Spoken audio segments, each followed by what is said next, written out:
Sam, defend your team, because they haven't won. Strap yourselves in, it's another 1 hour episode. Oh, yeah. Spike defused.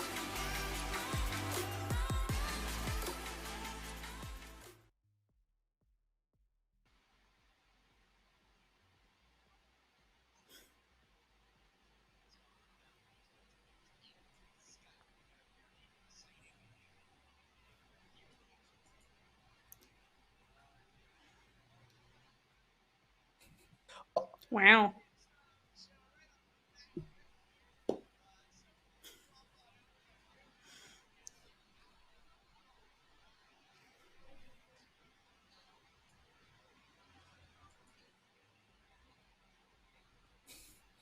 Second. Oh. Production just exploded. Oh dear. Quick! Start using sign language. Literally, you know what? We are so into Valorant that we've now taken a leaf out of Valorant's book and just crashed all of our servers. Just nothing works now. But that joke would land really well if they could hear us, Sam. That is I mean, unfortunately. Oh dearie me. Only have audio from Samantha. I mean, cool. Everyone can hear me apparently. Oh, there you go. Your joke right, landed then. Perfect. Oh, Paul is good. Paul is good apparently. Nothing on mic. All right. Well, honestly, that's kind of unfortunate based on how we want to start the show here. That is a little awkward. We're supposed to have like an interview with Com. I mean, we could just give you Com's answers and you just never hear Mike ever again, which I'd kind of be okay with because like Mike gets a little annoying from time to time, and now he can't answer back because no one can hear him. That's an answer. That's one way to answer. There it is. Right? There it is. Yeah. Oh man. Oh boy. Well, we're gonna hopefully get that sorted here, folks. But yeah, interview with Com. Did this magically fix it? Maybe not tuned into the scene for some reason in NA. Akrew are a team that has been going on an absolute tear. They just won like the NSG LAN this past weekend. They are. Can you hear me? Really solid thus far. Yes! Fixed! They can we hear got me! Mike back. Yay! All right! I had this great great getting folks about how these were our usual suspects, and then we were going to get rid of them. It was funny. Anyways, welcome to Press 40 Defuse. I mean, you thought it was Get funny. this a little on track right now. Now we can get rid of them. Sam and Paul will be coming back a little later on in the show. We got a very special guest to start things off here, which will work a lot better now that my audio actually functions. We got Com in for an interview. Let's do it. Let's hope his mic works. Com, does your mic work? Cody, can we hear him? I can hear you. Is it going out to stream? Chat says yes. Chat says yes. We trust chat. Oh, wait. Nope. Never mind. Chat says no. Oh no. All right.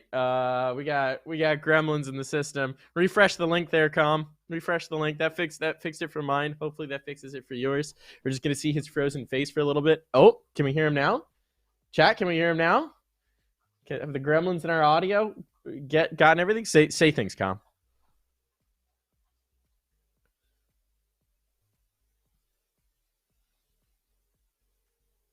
No, not yet. Not yet. No dice on that one. All right, I'll just introduce you while we get your audio sorted, hopefully, while Cody goes to work on this. Com is a guy I've known for actually a long time here. If you want to see a really old interview, and you go to the Nerd Street channel, you can find and you search Com.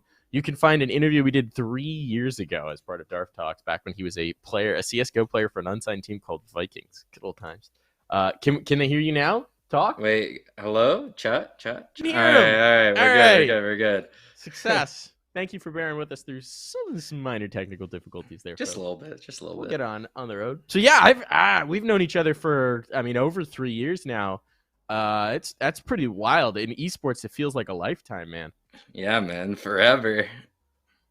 Well, I'm super happy to have you on the show here. Obviously, yeah, we've talked a lot over the years in your time in CS and your time in Valorant. But it's been a little while. I haven't gotten to check in with you for a minute, so let's go ahead and do it. You're Yep. obviously part of Akrew now. Also, first question: Akrew or Akrew? I say Akrew. Okay, cool. Yeah. That was my instinct too. Yeah. All right, Akrew, got it. Yep. You guys just wanted a LAN, your first LAN. That's got to feel good. How does that feel?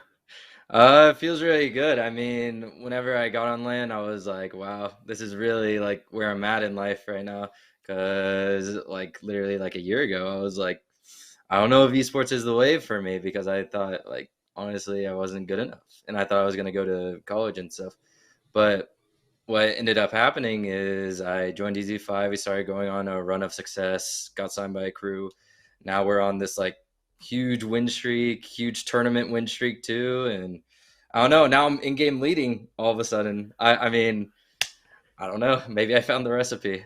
Maybe I want to dive into that a little bit because IGLing is not something you ever before this wasn't ever something you did. Like even back in CS, you weren't calling for rosters. I don't think. So how'd you come by it? Was this something you consciously wanted to take on as a challenge? Was it something where the team just needed a caller and you're like, I'll do it? What happened there? At the start, it was like we needed a caller and we didn't know who. Most of us at the time didn't have a lot of CS experience. Only me and Kempeki really had most of like the CS experience and the 5v5 experience, I guess, in terms of like, you know, high level CS. And then what it turned out as is I realized I kind of play better when I talk a ton. So I ended up just playing or IGLing. The first like week or two was dreadful. I was awful. Like I don't think any of my strats worked once. I'm not even gonna lie. But I think I really started creating more strats. I started, you know, building a foundation and realize like what everyone's strengths are in the team. And whenever I started getting the groove of it, it just all started working. Ever since that first tournament when we won, it just felt like it kept snowballing.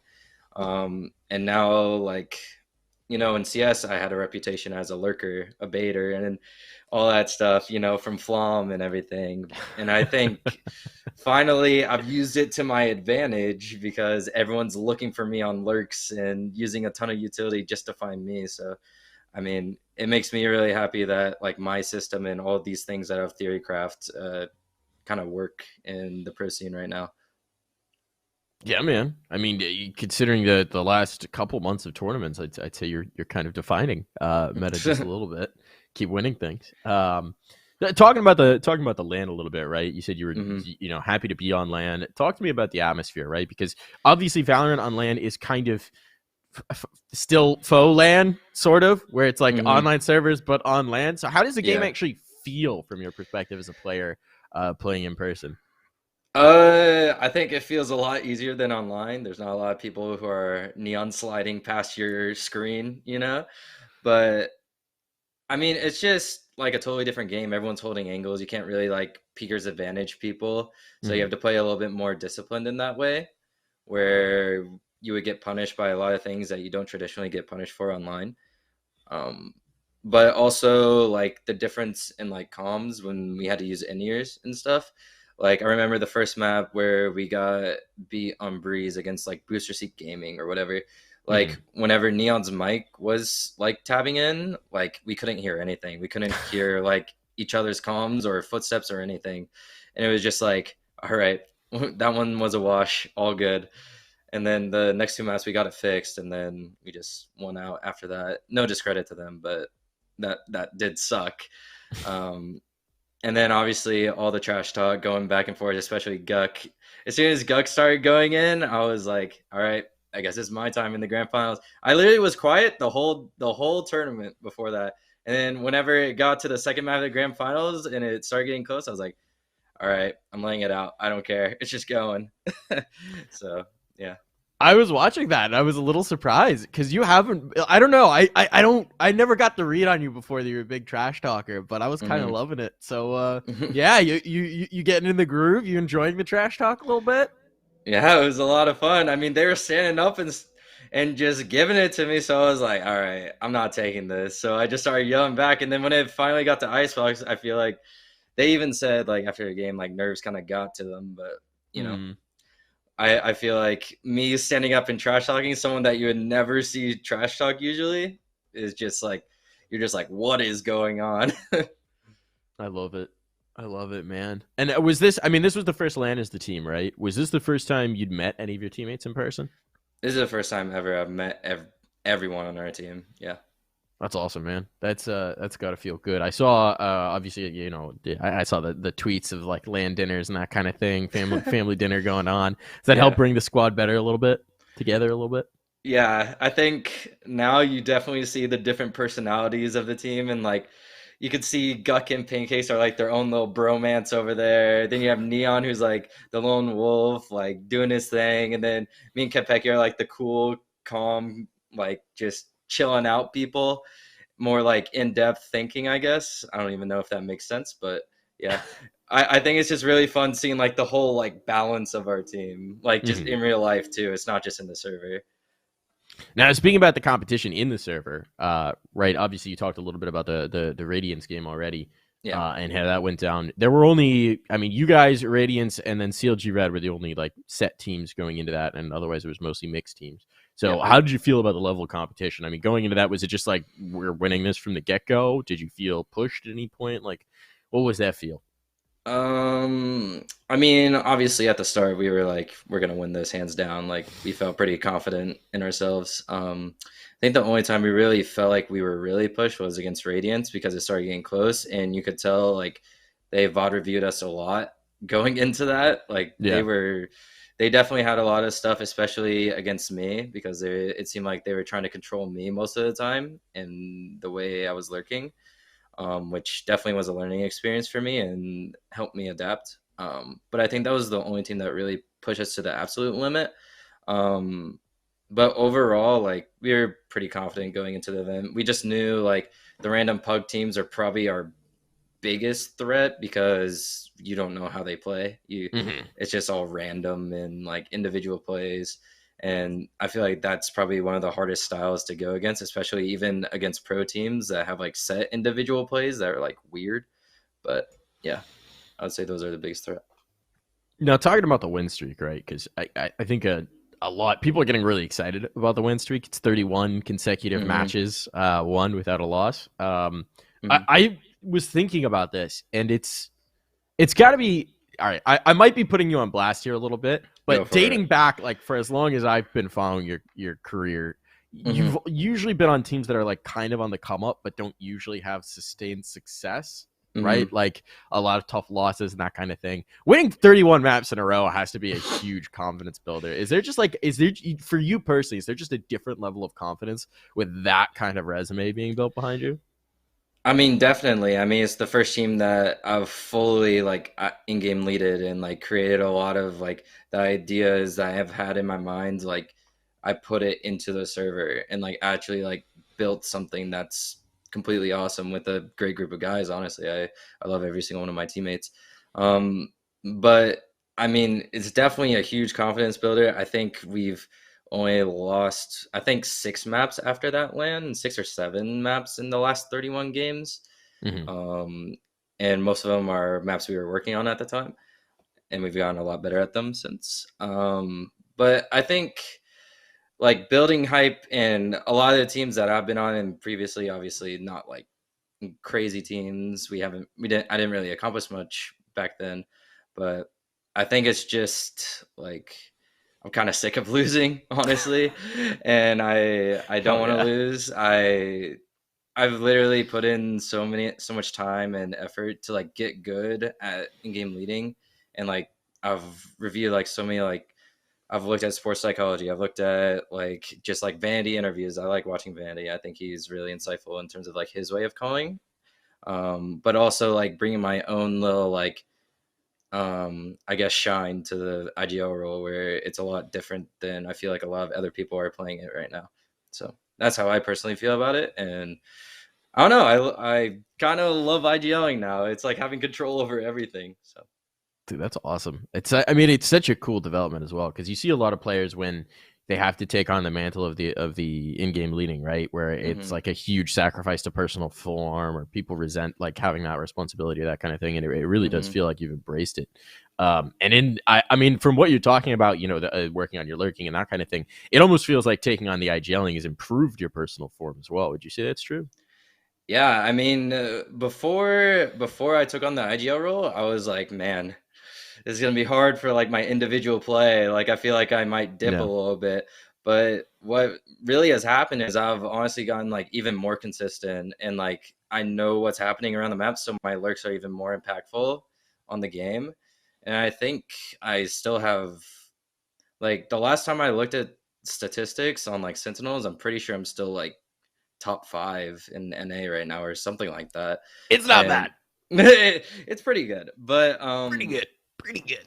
I do all that where I feel like a lot of these Sentinels right now are like going for this super aggro style, hunting for stats and stuff, and I'm just like, that's just not the way I play. I play to secure the round, and I play everything really calculated, so like we have the best chance at winning.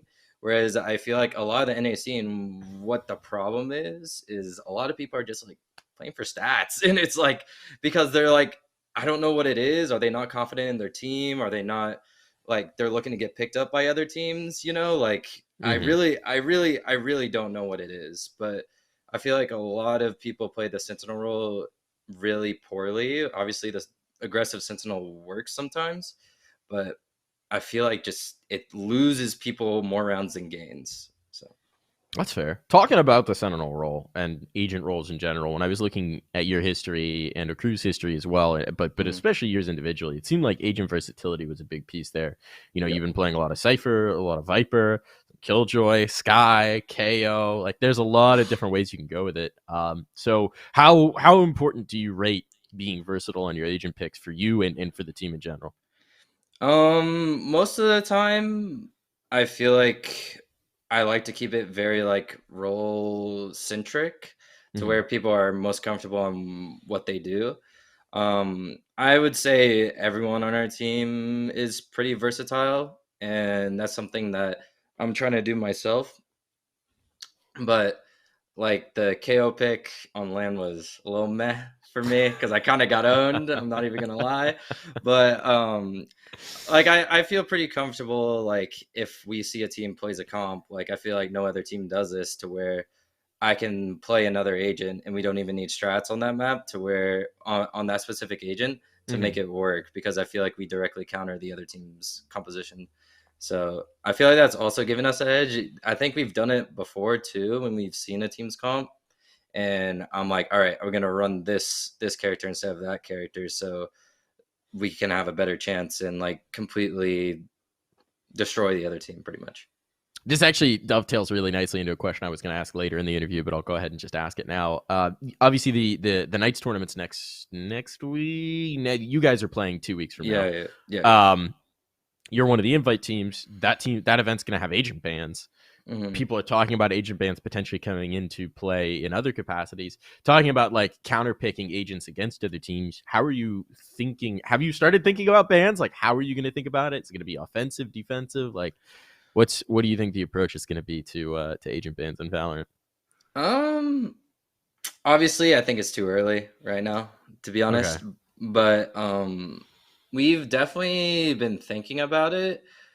I think majority of our players can play almost any agent, and we can switch to a different comp and be completely fine. We've practiced on multiple comps on, I feel like, at least 80% of the maps, I would say.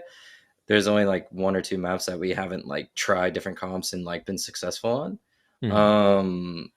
So I think we're pretty fine with that. We've definitely know like what we want the agent like saves and bans and whatever to come out as. But I would say most of our focus is just find a consistent style for VCT. I think that's like our main focus. Obviously the 25K is a big thing.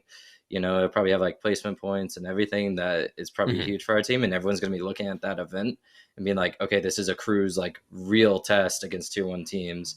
And I would say yes and no, because we've scrimmed against these teams a lot. We're pretty confident against a lot of them.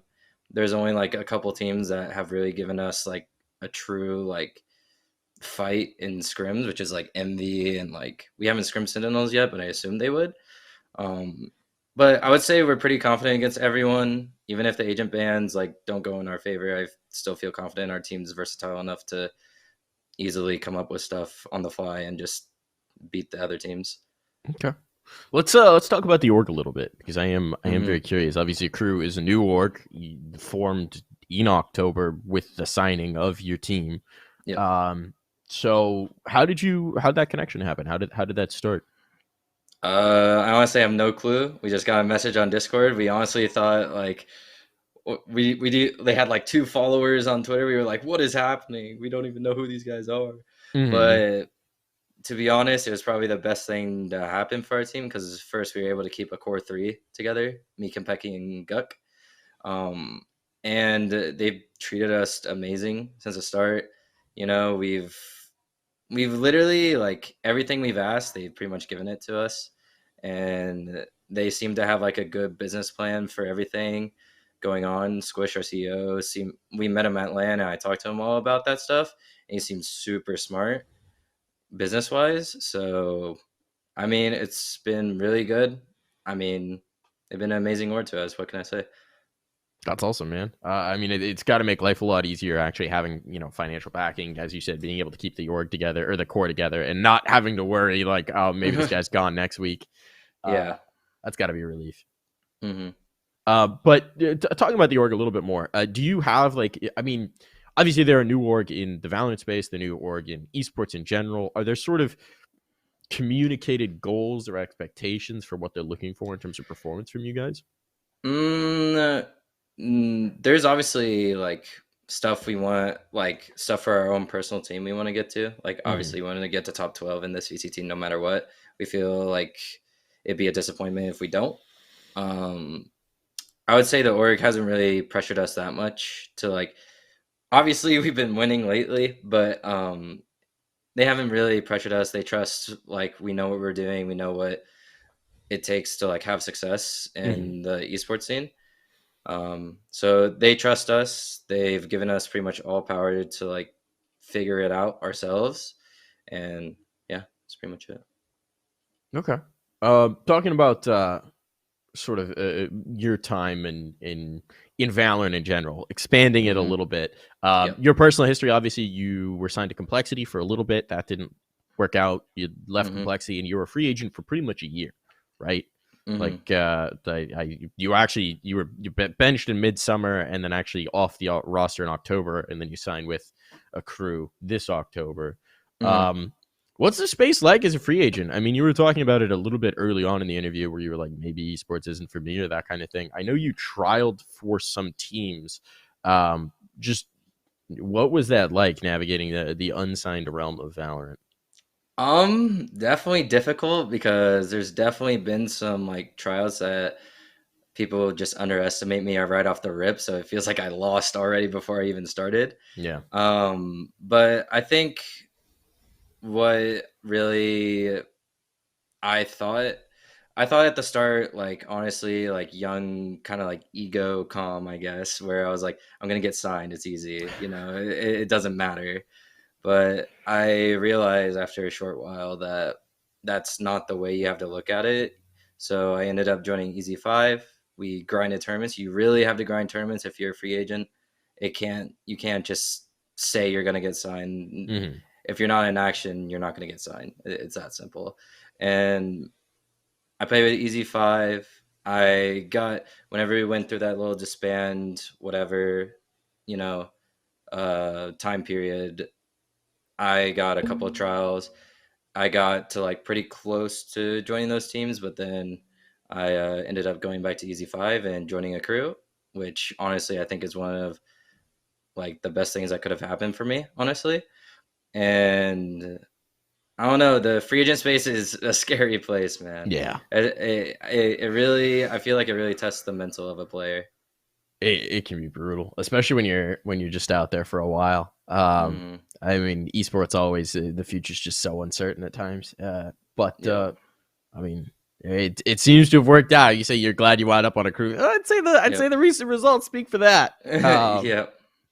I think it's also cool. I mean, again, getting back to the Knights Valor Rampage, just to touch on something that you guys were one of the invites, right? Like Yeah. that's got to feel kind of good when you're looking at the invite list and seeing your name. I mean, it's a very different experience from I guess where you guys were coming from as a team of unsigned players. Now you're making the invite to a 25K event. How does that feel as a team? It feels really good. I mean, we kind of expected we were gonna get invites as soon as we started winning, because I feel like who wouldn't? Like if you're winning tournaments, people want to see you against the big teams. But I think overall we at the start it was really rough because we got grouped like 2 of the 3 weeks that we entered NSG Opens. We just kept getting grouped, didn't have like a stable structure at all. It was really bad. But going from that to now to where we're just getting invited, everyone wants to like know like what's going on, like what's making it work, because I think a lot of people before this run was like us all as players, no one thought of us as like insane players at all. Everyone thought of us as like pretty average, not that good, you know. And I think we carry that chip on our shoulder constantly, because I feel like every single tournament we get underrated and people say we're horrible at the game, we'll never be good and stuff like that. So I think it's just something like that. We carry a chip on our shoulder every game we go into. I love that. Now, obviously, the big event is right on the horizon, right? VCT, open qualifier, wild format. Let's talk about how Akrew's feeling going in. First off, what do you think of the format? Because, man, that has been talked about a lot. One open qualifier gets you into the next several months of VCT play. How does that feel from your perspective? Definitely a lot of pressure, I think, for everybody. I mean, there's a ton of teams that are going in with roster changes with like 2-3 weeks of practice, maybe. And you can't cover that many maps and be good at those maps that quickly with like that little of practice. So I would say there's a lot more pressure on those teams than us that have been practicing for a while. But I would say definitely with a game like Valorant that's gets pretty random at times with all the alts and like the low amount of rounds and that sort of stuff, it's definitely a lot of pressure on a lot of the assigned teams too. Especially that you're sitting out for what is it, like 3 or 4 months or something? Like I think it's like until the next cycle in the summer. It's a long run where you're out of VCT competition. Trying to avoid that would not be fun. But the flip side, all right, so I'm just going to say the flip side, right, for a team like you guys, where you're a crew, you're not an established name in the same way, is if you make it in, right, suddenly if you're in there every week in the VCT with the Cloud9s, the Envies of the world, right, that takes you guys from being like the up-and-comers to being established in pretty much one event qualification. So for your kind of team, I'd say it represents a huge opportunity as well. Yeah, definitely massive. I mean, I think if we got enough matches against tier 1 teams, we would all literally turn into tier 1 players, like pretty, because we have insane work ethic on our team. We're not lazy like a lot of other like teams are right now. Who would that be? There is a lot of lazy teams right now that just don't care, you know, like it's just like for a paycheck, which I think is horrible, you know, like you have to work hard, otherwise you just won't get the results you want. So I think if we end up qualifying for that VCT, I'll even say I feel like we'll be a tier 1 team, if not like a top 8, top 5 team within that time. Hell yeah. Talking about the VCT as well, Neon's it's been announced that Neon will be played in that first qualifier. You guys gonna play some Neon? What do you think? I mean, we have Neon on our team already. He's got it, right?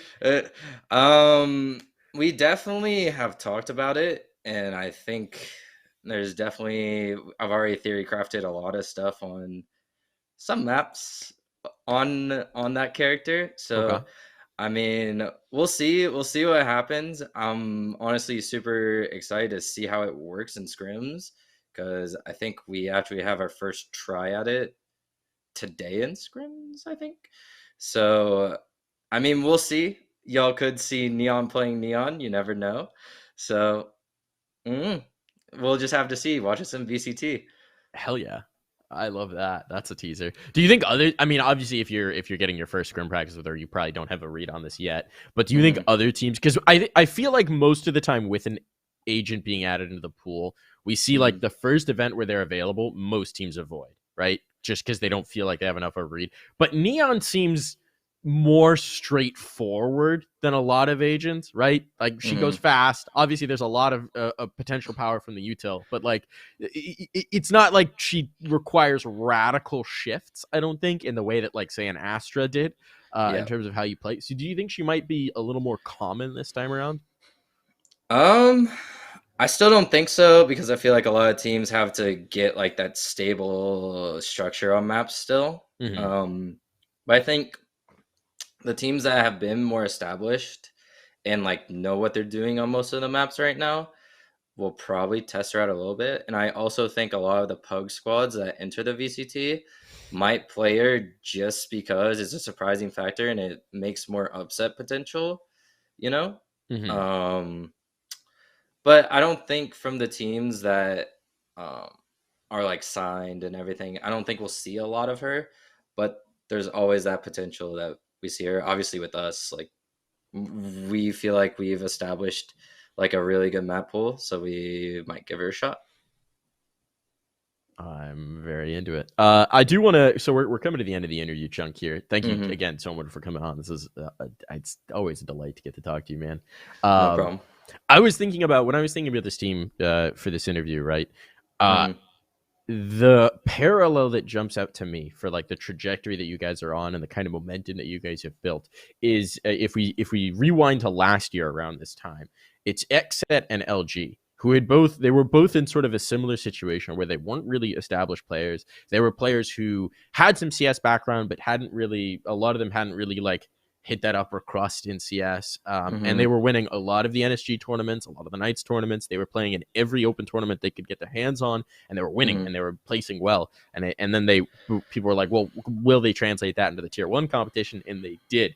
I mean, XSET obviously being the really prime example. LG's maybe faded off a little bit down the stretch, but do you feel like that's where you guys are at? Because obviously there's a huge amount of momentum behind you, but you haven't necessarily faced that upper crust competition, your Cloud9s, your Envies, your Sentinels.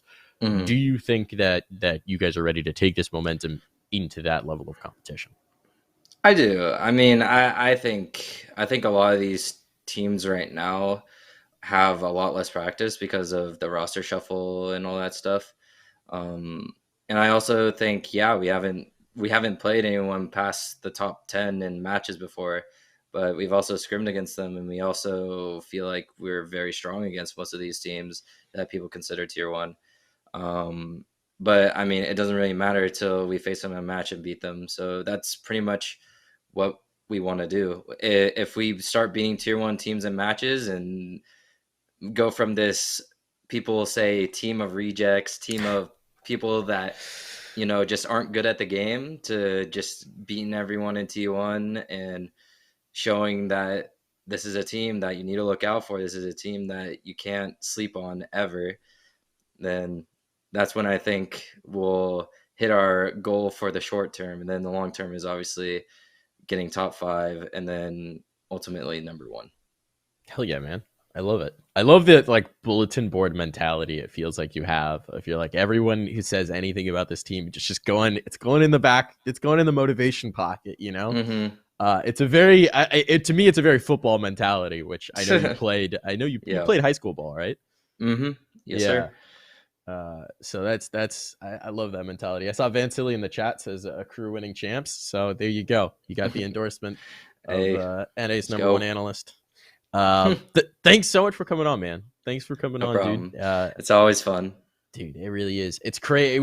It's crazy to me when I look back on that old interview that was 3 years ago. Happy to see you.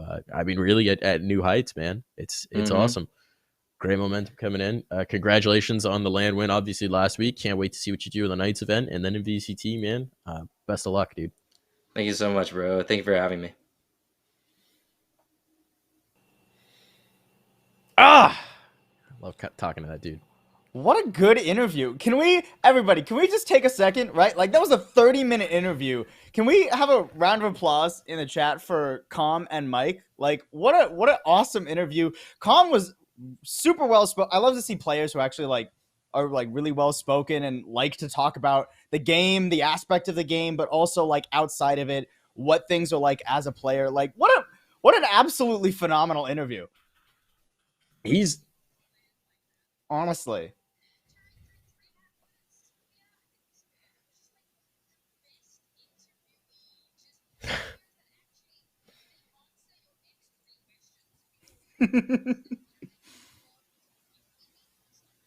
I mean, I've known, as I said in the interview a bunch, I've known Com for years at this point, and he's, I mean, I don't know, he's a great dude. He's a great dude. He has been, really, even since. Somebody needs to refresh the link. Who was that? I think our producer said Sam. Yeah, Sam Refresherino. Hang on one sec. Just a little audio problems again. Don't worry, the audio gremlins have been problematic this time. Now we know what it was like for Akrew on that one map of land. There you go. Oh my God. Where what was it? Neon's mic was just killing everything. Yeah, exactly. You know, it's the theme, right? We brought on Com. We had to have the mic issues so that we got synergy going there. Yeah.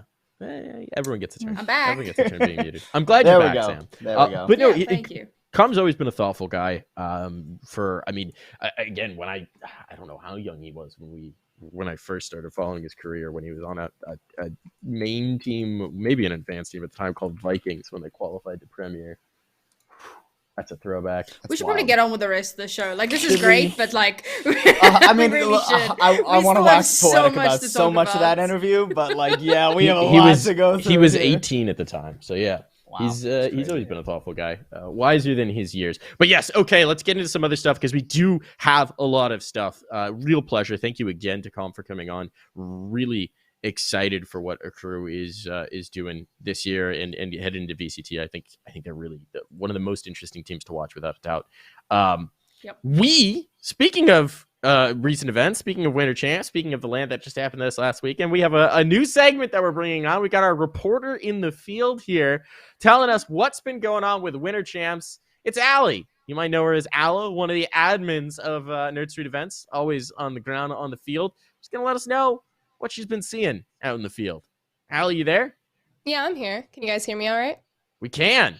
Awesome. All right, so I'm just going to quickly break down some things, and I'm going to be a bit transparent that I was a land dodger this weekend. I had a fever on Saturday, and I was scared about possibly having the vid, and I got tested on Monday. We're good. I was negative, but sadly, I was not on the ground, but I watched the entire event. We're going to jump into it right now. This past weekend, we saw 12 teams come out to the Winter Champs land in a snow-covered Philadelphia. I want to quickly touch on what this event was and what it wasn't.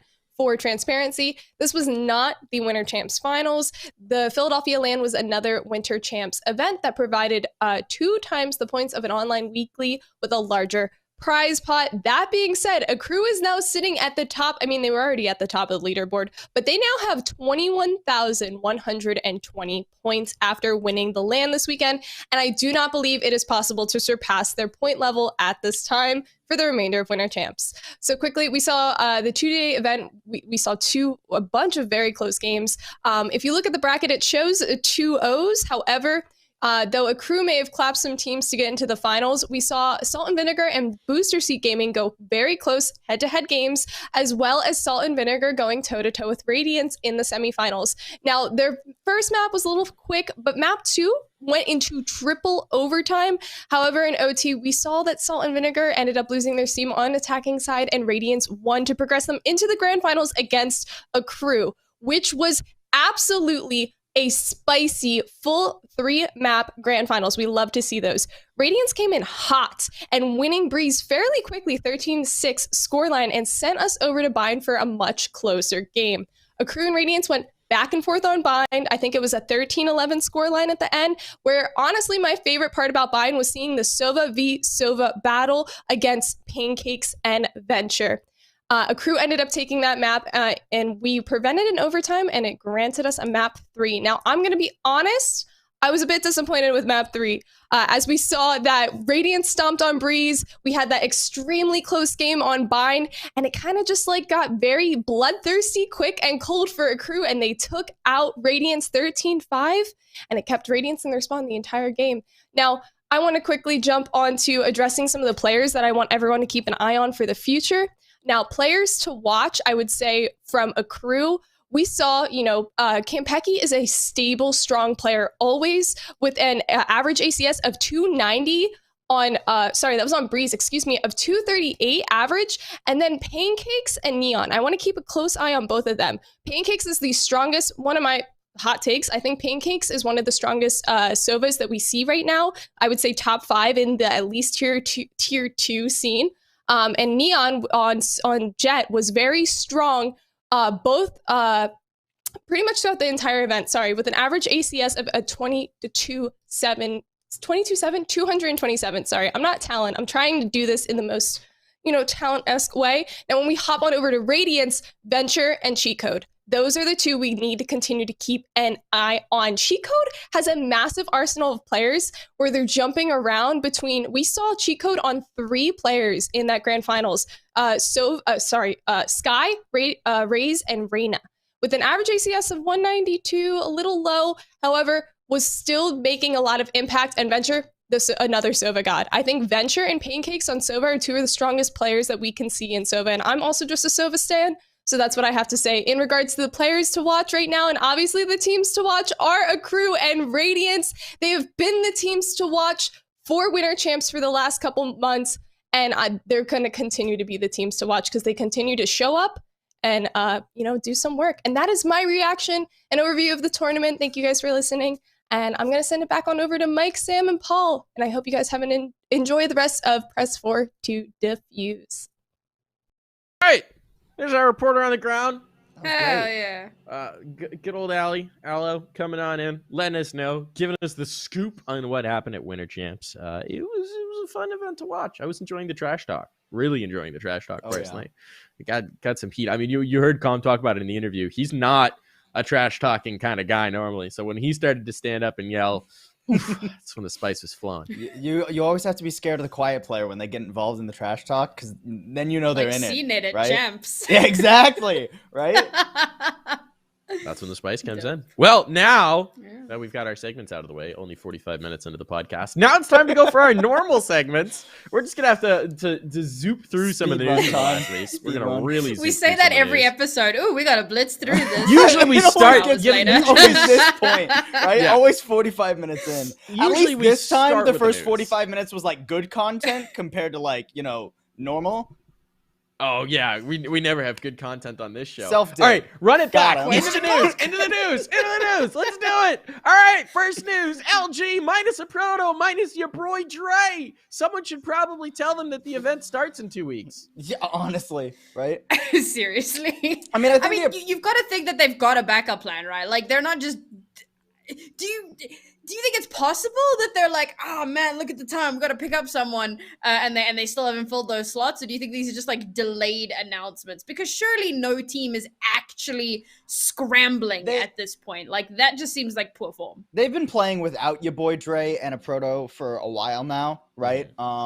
It's like from looking at it, it's like Mata, B-Dog, Dazzle, Tig, and Moose are like the 5 they've been going with for a while. I think this was kind of eventual. It was gonna happen pretty much. I think your boy Dre had actually been on loan to another team, if I remember correctly. Maybe I don't remember off the top of my head. But it's unfortunate for these 2. They're both really good players. I hope they find a home quickly, because VCT is right around the corner. But at least now they're like out of theoretical contract jail, right? There's no like buyout you have to worry about. You can just get signed if a team wants to make a late edition. Yeah, I mean that's really what stinks about this, right? Yes, they Luminosity's had their plan going forward for a little while now, but but for these 2, I mean, it kind of feels like Luminosity was just holding on to their contracts to be like, all right, someone gonna pay us for them, someone gonna pay us for them, someone's gonna pay. Oh, VCT starting into the wind, which just kind of stinks for a proto and your boy Dre. But if that's the way their contracts were structured, that's the way their contracts were structured. Anyway, moving on, because Yeah. we do have to move on. T1 making moves, plus Pony, plus 7, minus Ska, minus Automatic. Both those, I mean, the Automatic move was very known because he's going back to CS. Woo! Mhm. The Skadoodle Hey. news was sort of a little bit more discussed, but two of the very early members of this squad now out. The last of the, well, it was the last of the iBuyPower members. Now they've got Mhm. Steel back in, so they can't quit that. They can't quit that legacy roster. But what do we make of Pawnee and 7 here? The 7 thing was weird for me. Like, he was one of those young gun up and comers that we always talk about, who, like, we expect teams to snatch up. And then 100 Thieves brought him on as, like, main substitutes. And I don't think he ever actually played with them. And he was there for all of 5 minutes, and then they dropped him. And honestly, I think this is an awesome pickup for T1, because he's always been an exceptional player, and it's just going to be really nice to see him on a team that is going to give him a little bit of playtime. I'd like to see him back in action. So that's my biggest takeaway from this. I feel like it's kind of 100 Thieves' loss, although looking at the direction they're going in, question mark, but definitely a big one for T1. I will clarify. I don't think they dropped him. I think they sold him to T1. Either way, So they're still getting some cheddar out of that. But yeah, no, 7 never seeing the roster with a talented young player. That was always a little bit of an odd one. What's your read on it, Paul? I mean, 7, I think all the same points that Sam just made. Pony is definitely more of like the unknown, quote unquote, coming from like TSM Academy, but TSM Academy had been doing pretty well in the tournaments that they did play in, right? So better than TSM. I think Low bar. Pony was a big reason behind that, right? So I'm excited to see what he can do in T1. Big, like, it's a big roll of the dice here for T1 on this like new roster, though, right? It should be good. It should be a good roster. I look across, I see Steel, Dwifo, Curry. You add in Pony and 7 at the very end of it. These guys should do at least pretty well. I don't know if they're going to be pushing Famous for last like number 1 words. spot in NA, right? Well, and that's the problem, I think, for T1 at this point. You know, we don't want to see him turn into Immortals, right? So they're banking on a good first VCT performance, because like you were talking about with Com earlier, it's one qualifier to get in, or, you know, suddenly you've got these guys sitting on the bench for 3 months. And as an org as big as T1, you're not going to like that. I just feel like you're in a situation, if you're T1, where you need time and you don't have time, right? You don't have it, exactly. You've got Steel, obviously very experienced IGL coming into this roster. You've got Curry, who isn't. I mean, he's much more experienced than anyone else on this roster, and he's shown a lot previously, but is still a young dude. Then you got Dwifo, 19, young guy. 7, Pony, both young guys, both just added to this roster. 7 is 16. 16. That's what I'm talking about. They're gonna need time. I think that probably something very interesting can be molded out of this 5, but I think if you have expectations for them in this next VCT, maybe temper them. It's possible they just come out and the cracked 16-year-olds, you know, kill everybody, but like, that's the ideal situation, that you have that honeymoon period. I suspect it will take a little bit more time. I think that regardless of what T1 does in this next cycle, they shouldn't panic, and it should just be a situation where it's like, it's just kind of unfortunate that this is the way the cycle's set up. But I am curious to see how they're going to be able to perform so soon after these changes. Moving on, because we do need to do that. Doma to 10-star. Doma to 10-star. Hell How are we yeah. feeling about that, Sam? Hell yeah. So that's an interesting one. I was a little taken aback when Doma was benched from Fnatic all those months ago. And I think that this is actually going to be a really good fit and a great opportunity for him to kind of reprove himself. You know, with 10-star having just lost Russ, he went over Guild. They had that spot available. Doma kind of fits the mold quite nicely. And overall, this is a good pickup for 10-star as well, because, I mean, obviously, ex-Fnatic player. 10-star is one of those teams that's been kind of like nipping at the heels of a lot of the top tier teams for quite a long time. And I'm looking forward to seeing what they're able to do now with this newly acquired player who's got a little bit more of that they have some seasoned players from other games, but obviously Doma is seasoned at the top level of Valorant. So bringing on that little bit of extra experience, I think, is going to be a huge boon for this team. Paul, how you feeling about DM Oma? I mean, I've always really liked watching Doma play, so I'm excited to see him land somewhere at least, right? Seriously. I think he maybe, I mean, you know, I'm not as familiar with the EU scene as Sam is, obviously. 10-star is definitely not a, you know, I'm looking at the 10-star roster, I literally only recognize like Doma by name as an individual. Sacrilege. So XMS? hopefully that's a good thing for 10-star, right? You know, hopefully they can start making some waves with somebody like Doma who brings like a lot of just firepower. Yeah, be interesting to see. Swapping back to NA for a little while, 100 Thieves just announced the signing of Baby GA. Or, no, I'm sorry, they haven't announced the signing, I don't think.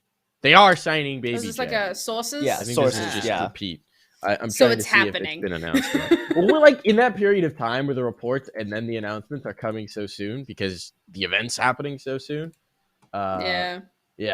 So hopefully he'll be announced soon if it's happening. How do we feel about Baby J coming into 100 Thieves? That sort of completes their roster, right? You got Eccles and Baby J rounding out the squad. This could be an interesting one. Do we think this team has what it takes to compete at the top? I'm really should. excited about this team, like for so many different reasons. Go on. That's the thing, right? Like 100 like I want to be excited about this team, right? Eccles coming over. Eccles is a great player. You get Baby J in. Baby J, I think, was like one of the more stable parts of the FaZe roster in its later stages, if that makes sense, right? Not that FaZe roster was particularly that's like, not saying much. That's a low bar to set, right? That FaZe roster was all over the place. But like it's another one of those things. I look across all 5 players. I want to be excited, but 100 Thieves had such a weird off season that I don't know if I can have faith in however at least the beginning. Right? It's another one of those things where 3-4 months, I'm really excited about this team. They got a week and a half. Good luck. I would hope that they've been practicing for a little longer than that. Well, obviously. Yeah. But still, I mean, it's not a hell of a lot of time. Plus, they still have to import Eccles, who I have no idea if he's actually what's the actual landed? status? He's got to be in the country, right? What is the status on that? I mean, is he playing with like 260 billion ping right now and just trying to like slot in, or it's a bit iffy? Let's see if he's successfully made it to America. Yeah, I'm trying to like scroll through his Twitter right now.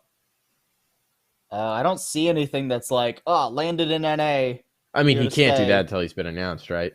So. Oh yeah, fair enough. I guess. Oh yeah, you're right. I don't know who about that. knows? Maybe he could be in he's NA. been in NA for like a month and a half. Who knows? Could be not. It is a very interesting one. I think a lot's going to come down to the calling, right? How quickly they can adapt the system, how smoothly they can implement Eccles, how much faith the players have in him as well.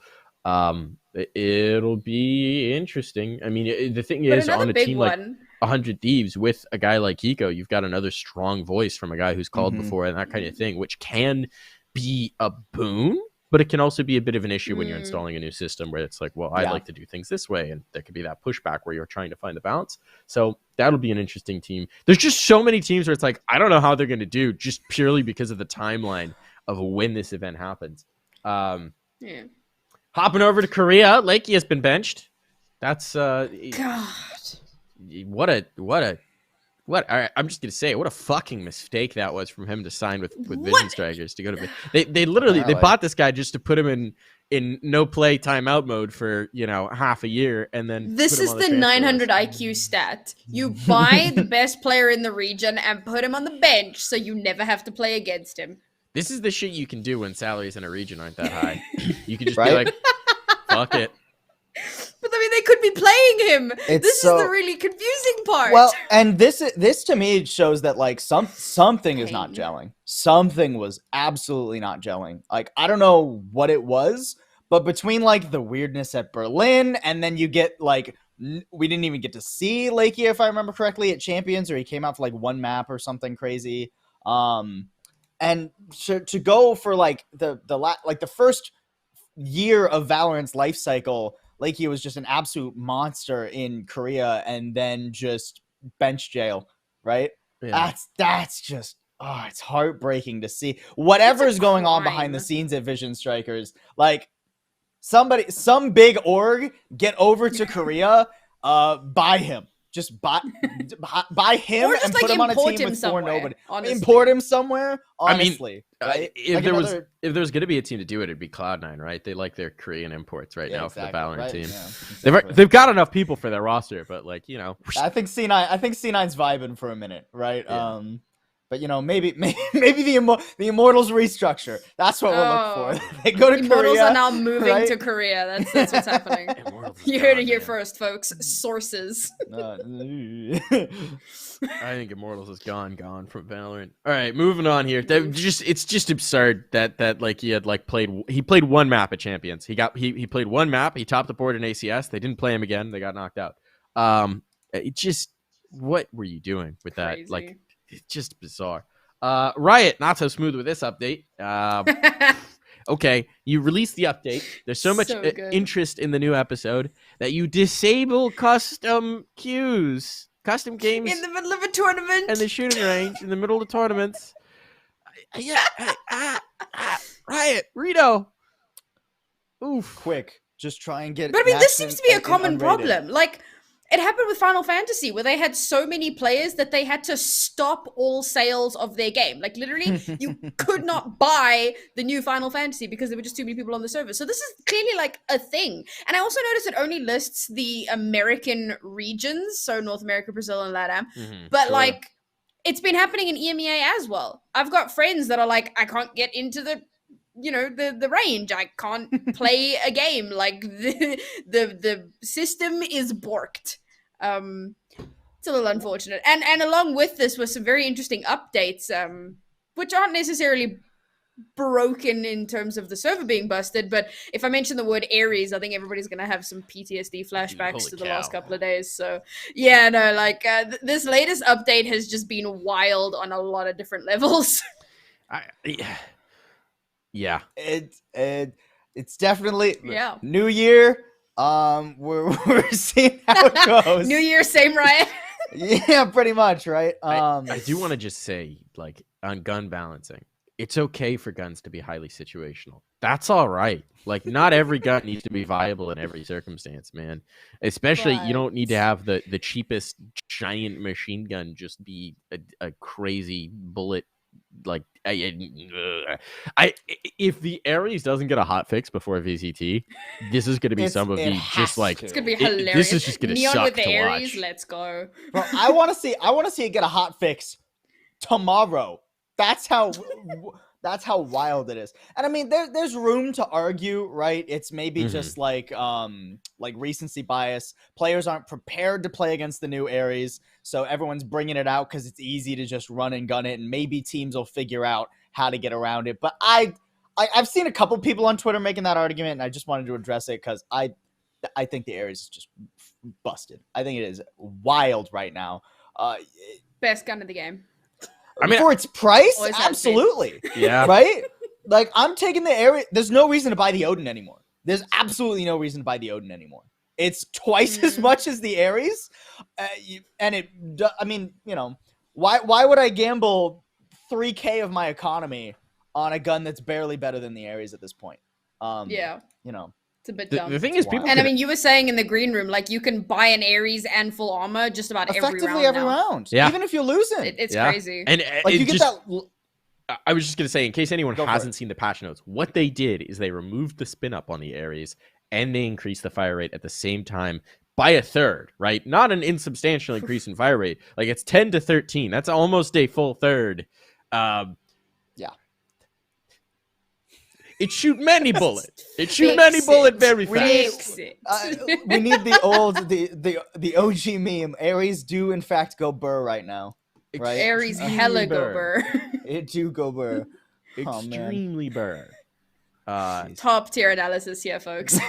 It's just radical. It's another one of these things where it's like, I get it. This is the beginning of the year. This is when you want to release your big patch and that kind of thing and all that stuff and new age Sure. and yada, yada, yada. But like, most of the weapon tweaks in this were perfectly reasonable, right? They balanced things like so the Spectre changes, Guardian changes, Bulldog changes. That's fine. who played with this new Ares and was like, this is gonna be fine. This is fine. This is what we need. This is a great This is idea. what the game needs. The big guns, clearly. Bro, it was just my buddy. I got a buddy IQ with in Unrateds. All he's ever used since day one of Valorant is the Ares. It was him who Riot got to play tested. He was like, yeah, They just it's gave perfect. They gave him a Absolute late Christmas balance. gift. Yeah, exactly. There you dude. go. Oh, man. Anyway, Who needs a so gun I buddy? look Just forward buff to the seeing Ares. his Radiant rank now. God. Anyway. All right. Jeez. Moving on, back into some news here. We've got the new FaZe roster. They're practicing with Dicey and Shot Up, which is spicy. I'm interested in this roster now. So It's just cool. like firepower, and can we stuff some more firepower into this roster? Who cares about roles? Just shoot things. And like, it's not how I Go would build Burr. a team, but hell yeah, I'm excited to see FaZe- how it works. The FaZe thing is really that- looked at the roster from last year and was like, I like the vibe, but can we just put different players in? Right? Like Seriously. the whole we have a bunch of cracked players who just like to run up and kill people. Can we do that with different guys and keep Baby Bay? Is that an option? That's literally the thought that I was having. Like, they were like, all right, we're going to rebuild the whole team around Baby Bay. Now, what are we going to change? We could Nothing. pivot our roster Awesome. to give Baby Bay maximum resources. Or Ultimate we could Smeeg. just add 3 other duelists and go. We're just going to have, just like, balls 5 to the Smeegs. wall. Dude, we've got enough duelists now. We're going to have a 5 duelist comp from FaZe, and it's going to work. They're I just can't going to, like, wait to blast see- their way through close I calls. can't wait to see raised neon jet comps out of FaZe. Yes! And I Chamber. cannot wait. It's going to be And Raze, Chamber, Neon, Chamber, yeah. There's a Jet. Sentinel. There you go. Yeah, I mean, you don't even need Raze at that point, and then Reyna, boom, five Yeah. duelist initiator compositions. Like that's just what it's gonna be. Yep.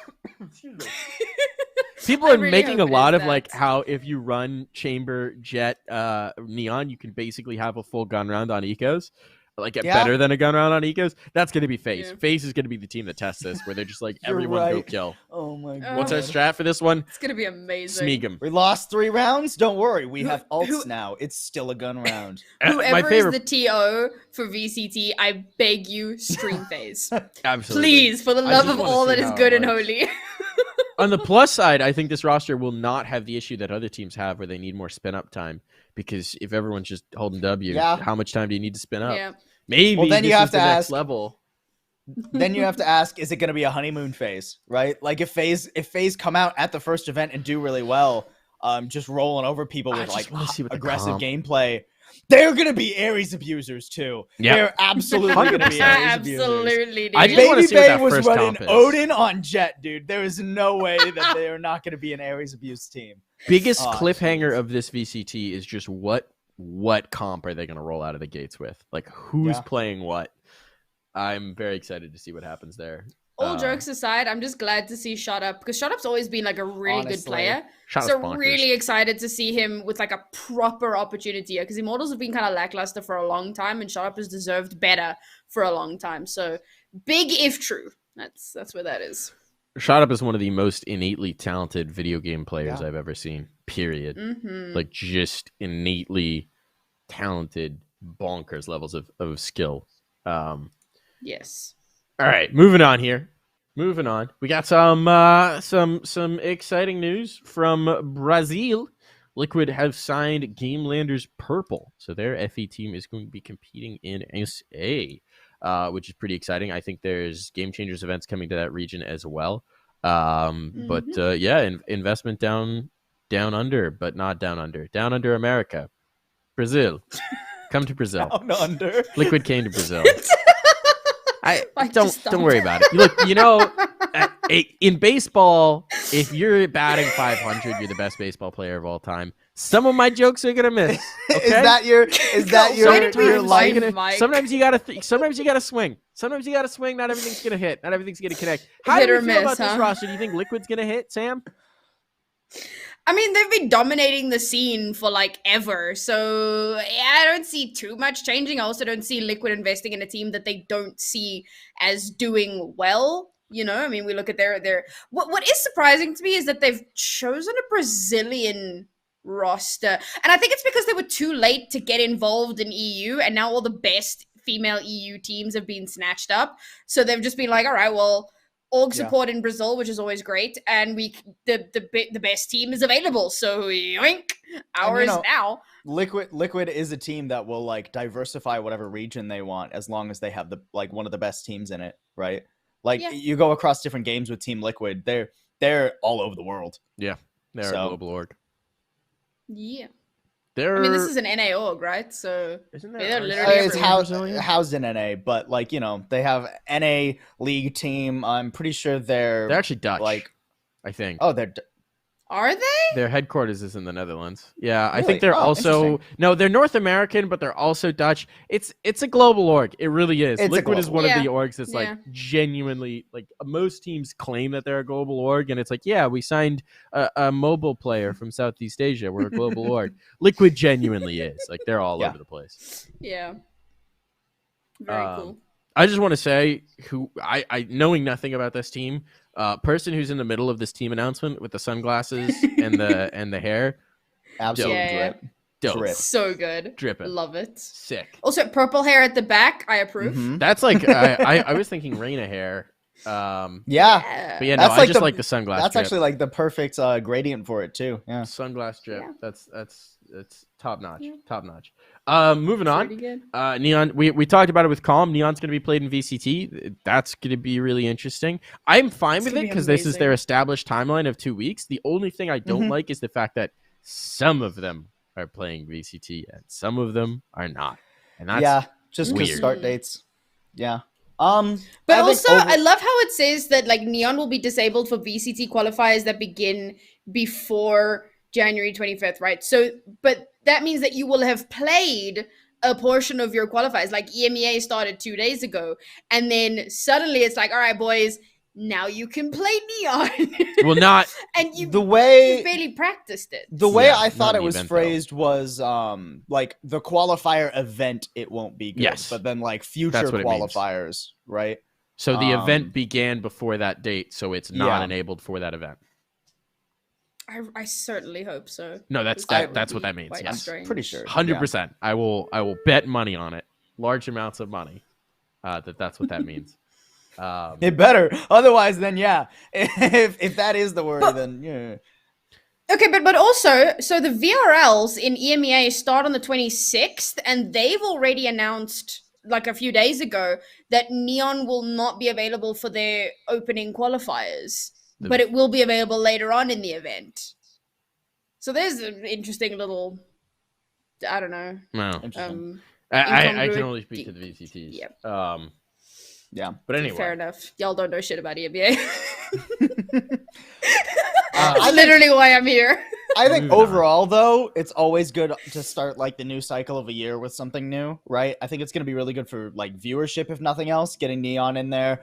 It's gonna be interesting seeing how people use the the mechanics of Neon, and I think Calm kind of hit the nail on the head earlier, right? Where he's like, a lot of the established teams aren't going to use a lot of Neon, but I think we are 100% going to get like one of the tier 1 orgs upset by some crazy cracked 16-year-old who just slides around the map on Neon. And just rolls over them unexpectedly, right? Like some tier 1 org is going to be unprepared to play against Neon because they hadn't been practicing enough against her, and some cracked 16-year-old on a pug team is going to abuse them. The long buried and suppressed Overwatch fan in me is really sad that they fixed the wall slide bug, but I totally understand why it was necessary. Like, that got to go literally within the same day. Like, this is, get it out. Just what was it, the SpaceX peak from Jonas? Just yes. God. Amazing. I needed more of that before they got rid of it. Like, get rid of it, but give us a few more days. I needed more of that content. They need a like, you have escalation, right? And like the snowball mode. They need a mode where it's all 5 players are Neon and they put it back in. Look, this is how you get surfing in Valorant, right? You do Neon surf maps where it's just like pew, and you just have to dodge an obstacle course when you're in midair. I think that'd actually be really fun. I think that's the new game mode for Valorant. Just when you make it, send me a cut. I'll take I'll take. I don't even know how that cut would break down, but I'll take. I'll take Just a. share it amongst the press force give crew. me You know, some we skins. brainstormed this. We I don't know. spitballed There we go. it. You know. Anyway, Give us riot gun buddies. moving on. I don't have mine. Excuse you. I'm gonna Oh skip. wow, I don't even have one. I'm gonna skip our winter champ section because we've between Yeah. Ali's segment and the conversation with Com. I think we've got enough about winter champs. Wait, did we not have the glance announcement? I swear Cody put it in. Oh, we did. I glanced over it. You want to tell us about it? Glance to G2. New player for G2. Yeah, Gozen? so this to me is incredibly exciting. When Guild announced that Glance was dropped, my mind literally exploded.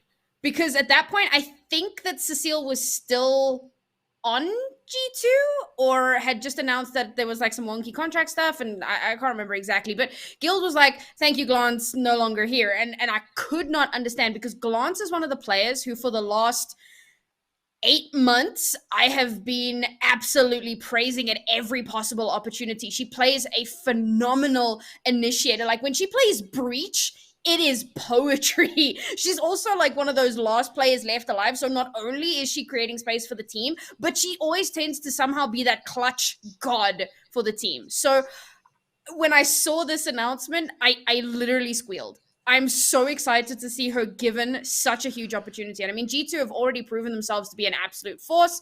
And yes, that kind of fifth player slot has shuffled around a little bit while they try to find the perfect fit, but I don't see them replacing Glance. I feel like she's one of the best players in the region, and I'm super excited to see her have this opportunity.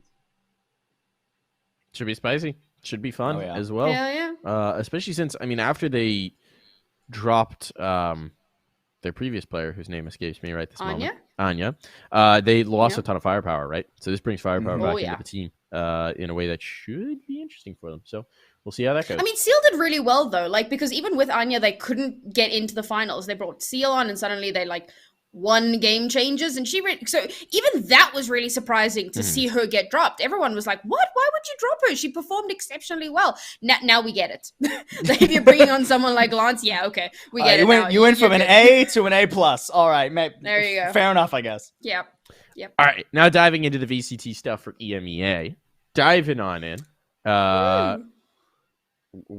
This is the round of 16, which we've gotten to at this point. Yes. Some upsets early on. Some wild stuff going on. Sam, I think you got some strong thoughts here. You want to hit us with them? Oh, I have so many thoughts. I have a list of thoughts. I might have to actually just read them. So the first thing was that, like, the seeding was wild.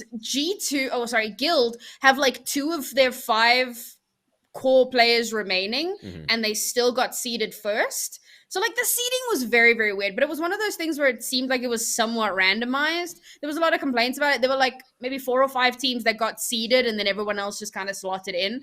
But it was wonky. And then there was some fun drama as well. We had Desire Esports. They've recently picked up a lot of great players, and I was really looking forward to seeing them compete. And they were forced to forfeit because 3 of their players changed their Riot IDs. 2 of the players, it got okayed, and then for 1 player, like, it just indefinitely was not okayed. And then the player didn't check some messages or something, and they were forced to forfeit. And, like, they probably did it with ample time. You know, there's like a time limit, but at the same time, why are you risking this? Why are teams still doing this? Why are teams allowing their players to take these risks? Because now, okay, thankfully for us, it's not quite as bad as NA where they've got nothing to do for the next 3 months. They are going to be VLRs or VRLs, but it's still, I mean, they've missed out on the qualifier. It's dumb is what it is. And then, so another team, right, they start playing, they go to 18-19 overtime, and the game crashes. We know this happens. You know, when you play a certain number of rounds, the system is just like, nah, we good here. The admins don't use Match Medic. Instead, they tell the teams to run it down mid as quickly as possible, kill each other a bunch of times until they get the score to 18-19, and then continue play. Oof. What? What? I don't even know where to begin complaining about that. Like, oof. Somebody lost their job over that one. That is a rough one, right? Okay. And Ellie's saying that's a lie. Can we get the tweet up, Cody? I don't know if we can maybe just get the tweet up from one of the players. I think she was just saying like that in disbelief. I don't think it was like a no, you're right. I think it was just a what? Because that's just. I mean, it's ridiculous. That's brutal, right? And I mean, no, there's no defending that. Actually, I wanted to. Match medics are notoriously finicky and about difficult and bad, but yeah, you got to be able to match medic if your game has a known crash after a certain point. You gotta be prepped for that. Especially for the premier event, right? It's like the beginning of the year. You gotta expect something to go wrong. Be ready to use the match medic. Be ready to fix something, right? Unfortunate. Unfortunate. Sam, I do have to disappoint you about something though. Which is that you are not going to get your Yonk Guild matchup. Guild did win. I know. I against saw Anonymous, they got knocked out. But Yonk did not win against CGN. So it's Guild CGN instead of the Yonk Revenge. Yonk being a team with Yassine and Bonkar, which would have been a good revenge game against Guild, but not going to happen. Not this time around. Yeah, very sad. And Guild absolutely dominated. I was talking about Russ a few minutes ago. Like, yoinking him from 10 star is one of the best things that Guild has done. In that first game, he was an absolute demon. I think he went something like 17-7. He just wiped the floor on the first. Okay, second map he didn't do as well, I'll be honest. But there's the tweet. There you go. People want to go and check that out. Second map he didn't do much. But to be fair, he did go from Sky to Sage.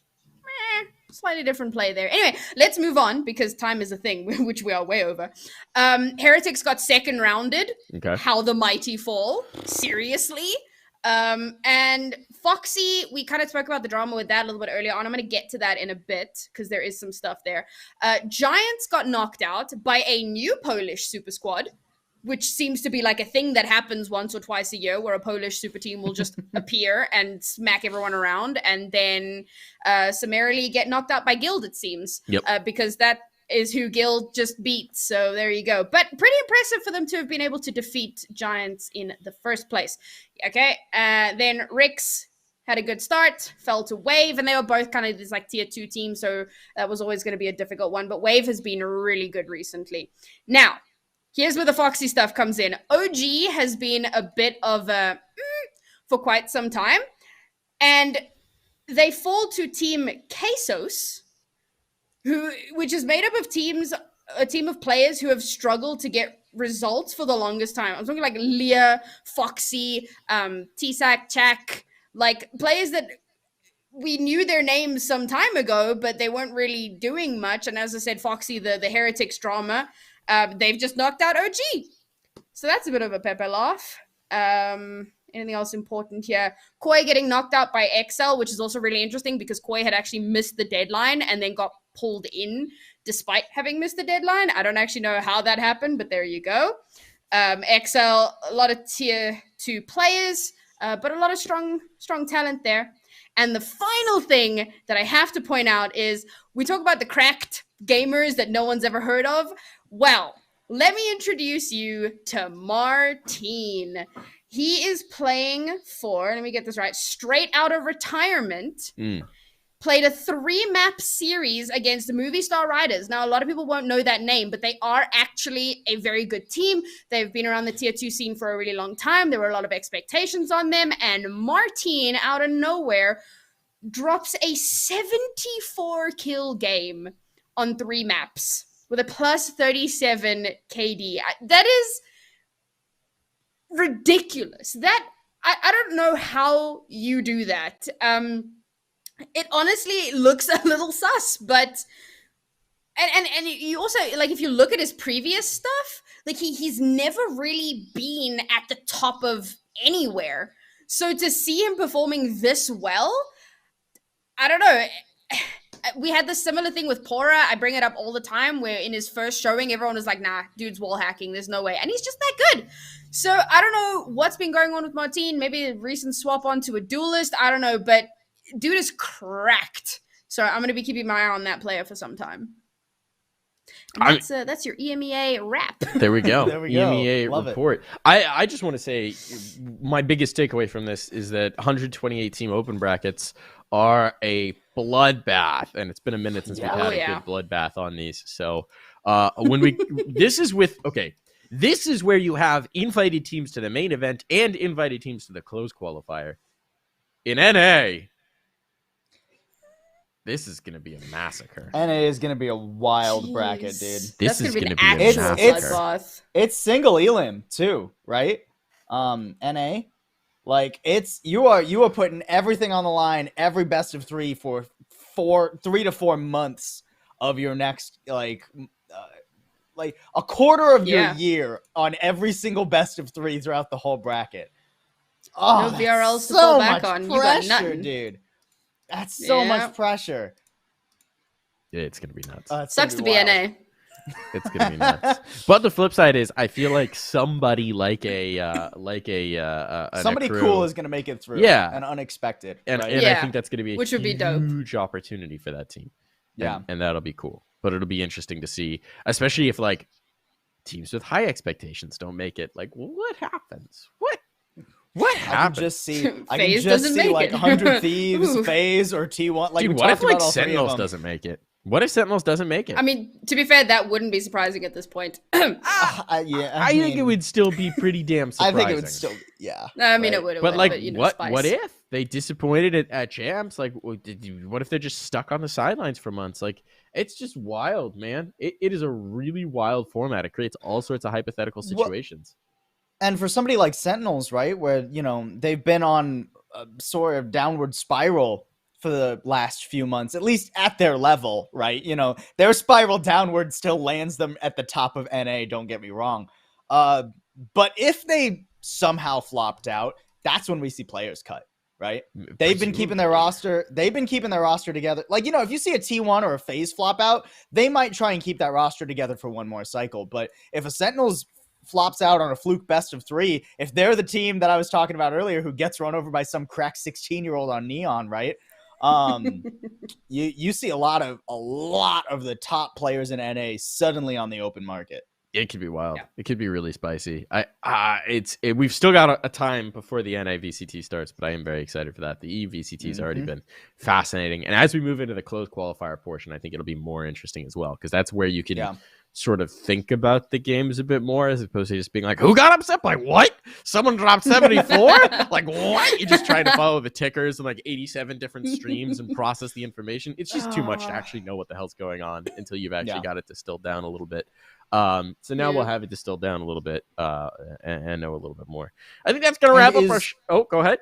I was just going to ask, is closed qualifier where the mainstream starts for EMEA? Yeah, I believe so, yeah. Okay, awesome. All right, so that'll be good.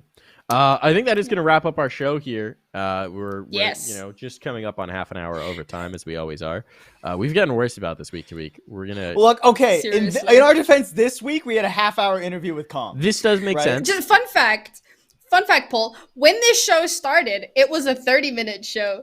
We never made 30 minutes. Alex really wanted us to be, our producer really wanted this to be a 30-minute show, and harped on that for like the first 6 months of the show's existence, and we never had a 30-minute show.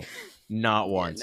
But anyways, that's going to wrap up our show here. Thank you so much for tuning in, everybody. We'll see you next week for more Valorant esports action. It happens every week at 1 p.m. Eastern Standard Time, so be sure to tune in. We'll see you then. But bye now.